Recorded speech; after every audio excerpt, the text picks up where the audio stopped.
दोस्तों, हम मनुष्य ही अपनी सुख सुविधाओं के लिए मंदिरों और धार्मिक स्थलों को भी गंदा और उसकी सात्विकता को भी नष्ट करने से पीछे नहीं हटते। और यही कारण है कि ये धार्मिक स्थल समय समय पर खुद को शुद्ध करने के लिए सफाई अभियान चलाती रहती है और उसके बीच में जो भी आता है वो काल का ग्रास बन जाता है। जहाँ एक तरफ भारत की कई प्रसिद्ध मंदिरों से कलयुग के अंत होने और युग परिवर्तन होने के संकेत मिल रहे हैं, ठीक उसी तरह भारत की सबसे प्रसिद्ध वैष्णो देवी मंदिर से भी आजकल कलयुग के खत्म होने के भी संकेत मिल रहे हैं। आज हम इस वीडियो के माध्यम से माता वैष्णो देवी यात्रा में घटने वाली कुछ ऐसी घटनाओं को बताएंगे जिसे सुनकर आप आश्चर्यचकित हो जाएंगे। आपको ये लगने लगेगा कि वो दिन दूर नहीं है जब कभी भी और किसी भी वक्त प्रलय आ सकती है। कहते हैं कि जब ये प्रलय की शुरुआत होती है तो या तो समुद्र का जलस्तर बढ़ता है या फिर हिमालय पर प्राकृतिक आपदाएं आती हैं।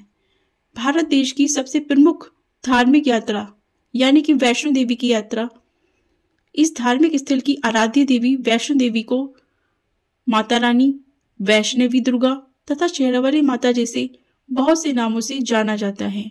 यहाँ पर आदिशक्ति स्वरूप महालक्ष्मी, महाकाली तथा महासरस्वती पिंडी रूप में त्रेता युग से एक ही गुफा में विराजमान है और माता वैष्णो देवी स्वयं यहाँ पर अपना शाश्वत निराकार रूप में विराजमान है। यहाँ पर लोग 12 किलोमीटर की चढ़ाई करके भवन तक पहुँचते हैं। घोड़ा, पिट्ठू, पालकी, हेलीकॉप्टर, टॉम रोपवे जैसी पानी की सुविधाएं भी यहाँ पर उपलब्ध है। एक वक्त तक यहाँ सिर्फ वही आ सकते थे जिनकी माता रानी में असीम आस्था थी और विश्वास था, क्योंकि यहाँ की यात्रा बहुत ही दुर्गम होती है। जिन लोगों में माँ में आस्था नहीं होती थी वे यहाँ की यात्रा नहीं करते थे, क्योंकि उनको अपनी जान का हमेशा डर रहता था और या तो वो अन्य धर्म से ताल्लुक रखते थे। लेकिन आज माहौल ऐसा है कि लोग यहाँ आस्था और विश्वास से कम बल्कि घूमने और कुछ मांगने के ख्याल से माता रानी के पास आते हैं। और ये सिर्फ यहाँ की बात नहीं बल्कि देश के तमाम जाने माने मंदिरों और धार्मिक स्थलों में कुछ ऐसा ही हो रहा है, जहाँ लोग अपनी सुख सुविधा के चलते इन जगहों की सात्विकता को दूषित करते हैं। आप ये जरूर सोचते होंगे कि धार्मिक स्थलों में दुर्घटनाएं क्यों होती हैं। अगर यहाँ के देवी देवता जागृत हैं तो फिर भी इन दुर्घटनाओं को क्यों नहीं रोकते हैं। अगर हम माता वैष्णो देवी मंदिर की बात करें तो 2022 में वैष्णो देवी के दर्शन करने पहुंचे श्रद्धालुओं में कुछ लोग भीड़ के चलते मची भगदड़ में मौत का शिकार हो गए थे, तो वहीं बहुत से लोग इसी दौरान जख्मी भी हुए।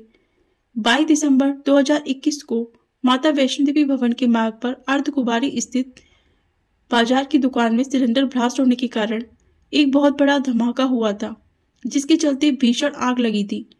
प्राप्त जानकारी के अनुसार इस हादसे में 5 लोगों के झुलसने का समाचार आया था।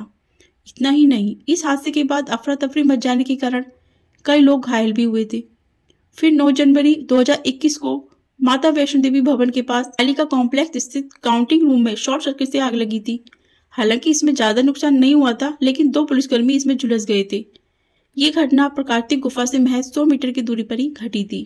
वर्ष 2017 में 30 जनवरी को भूस्खलन हुआ था। बताया जाता है कि यह हादसा माता वैष्णो देवी मार्ग पर हिमकोटि से पहले देवी द्वारा क्षेत्र में हुआ था, जिसके दौरान एक महिला श्रद्धालु की मौत भी हुई थी। वहीं 3 बच्चों सहित 8 अन्य श्रद्धालु इस घटना में घायल भी हुए थे। इस घटना के चलते वे मौसम खराब होने के कारण उस समय बैटरी कार सेवा कुछ देर के लिए स्थगित कर दी गई थी।